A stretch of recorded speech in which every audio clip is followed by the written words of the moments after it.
সিংহ টিউটোরিয়ালে সবাইকে স্বাগত জানাই। আজকে ভারতীয় শাস্ত্রীয় নৃত্যের গুরুত্বপূর্ণ কয়েকটি এমসিকিউ প্রশ্ন উত্তর পড়ব। রাজ্য সরকারের বিভিন্ন কম্পিটিটিভ পরীক্ষা অথবা কেন্দ্রীয় সরকারের বিভিন্ন কম্পিটিটিভ পরীক্ষা, যে কোনো পরীক্ষার ক্ষেত্রেই কিন্তু তোমরা এই চ্যাপ্টার থেকে কোশ্চেন পেয়ে যাবে।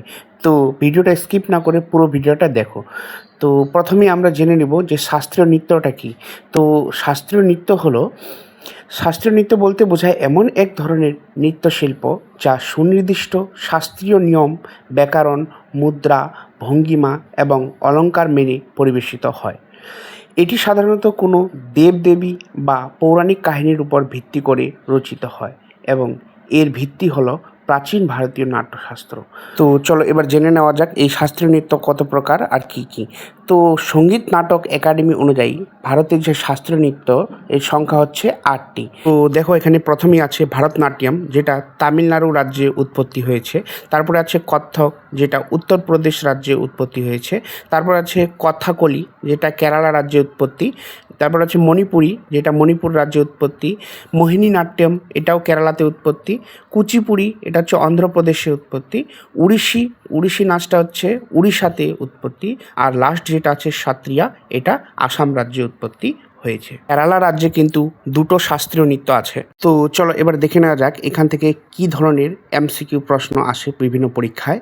তো প্রথমে এখানে আছে, তোমরা দেখতে পাচ্ছ, ভারতনাট্যম ভারতের কোন রাজ্যের প্রধান শাস্ত্রীয় নৃত্য? এখানে সঠিক উত্তর হয়ে যাবে তামিলনাড়ু।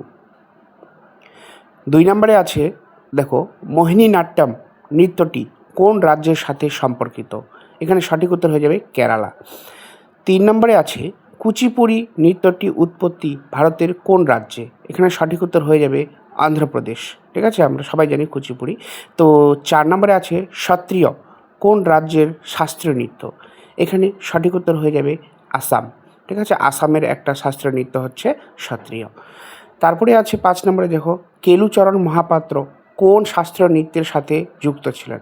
ঠিক আছে, কেলুচরণ মহাপাত্র, এটা হয়ে যাবে উড়িষ্যি। 6 নম্বরে আছে, বেদান্তম সত্যনারায়ণ কোন নৃত্যের জন্য বিখ্যাত? এখানে সঠিক উত্তর হয়ে যাবে কুচিপুড়ি নৃত্যের জন্য বিখ্যাত। 7 নম্বরে আছে, ত্রভঙ্গ ভঙ্গিমা কোন শাস্ত্রীয় নৃত্যের বৈশিষ্ট্য? ত্রভঙ্গ ভঙ্গিমা হচ্ছে ওড়িশি নৃত্যের বৈশিষ্ট্য। তারপরেই আছে, দেখো, পঙ্গচলম কোন নৃত্যের অংশ? এখানে পঙ্গচলম হয়ে যাবে মণিপুরি যে নৃত্যটা আছে সেই মণিপুরি নৃত্যের একটা বৈশিষ্ট্য হচ্ছে পঙ্গচলম। তারপরেই আছে 9 নম্বরে, দেখো এখানে, সিতারা দেবী কোন নৃত্যের সাথে সম্পর্কিত ছিলেন? এটা প্রায় খুবই আসে প্রশ্নের, তো এটা হয়ে যাবে কত্থক। আর 10 নম্বর আছে, নিচের কোনটি ভারতের সবচেয়ে প্রাচীন শাস্ত্রীয় নৃত্য বলে মনে করা হয়? সবচেয়ে প্রাচীন হচ্ছে ভারতনাট্যম।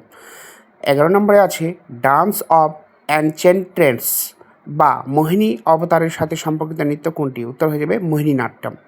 আর লাস্ট 12 নম্বরে আছে, নিচের কোন নৃত্যটি স্বাধীন নামে পরিচিত ছিল? এখানে সঠিক উত্তর হয়ে যাবে ভারতনাট্যম। তো আজকের এই যে 12টা কোশ্চেন, এই 12টা কোশ্চেন কিন্তু খুবই গুরুত্বপূর্ণ। তোমরা যারা বিশেষ করে যারা পরীক্ষা দিয়েছো তোমরা জানো কী ধরনের প্রশ্ন আসে। তো তোমাদের ভিডিওটা কেমন লাগলো? যদি ভালো লেগে থাকে তাহলে একটা লাইক আর ভিডিওটা শেয়ার করে দিবে। আর পেজটা যদি ফলো না করে থাকো, সবার আগে পেজটাকে ফলো করে দিবে।